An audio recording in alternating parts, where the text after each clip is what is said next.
नवी मुंबईत शिवसेना अधिक मजबूत होत असल्याचे चित्र सध्या दिसून येत आहे.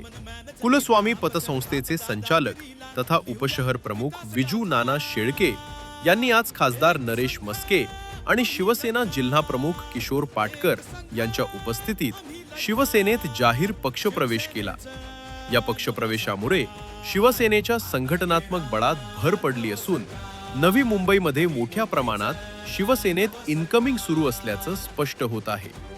विविध सामाजिक, राजकीय आणि व्यावसायिक क्षेत्रातील मान्यवर शिवसेनेवर विश्वास व्यक्त करत पक्षात सहभागी होत आहेत. यावेळी बोलताना जिल्हा प्रमुख किशोर पाटकर यांनी शिवसेनेची भूमिका, विकासाभिमुख विचारधारा आणि सर्वसामान्य जनतेसाठीचे काम अधोरेखित केले. नवी मुंबईमध्ये किशोर पाटकर यांच्या नेतृत्वाखाली शिवसेना सातत्यानं वाढत असून पक्ष संघटन अधिक मजबूत होत चालल्याचा विश्वास उपस्थित मान्यवरांनी व्यक्त केला. आगामी काळात शिवसेना नवी मुंबईत अधिक ताकदीनं जनतेसमोर उभी राहील असा विश्वास यावेळी व्यक्त करण्यात आला.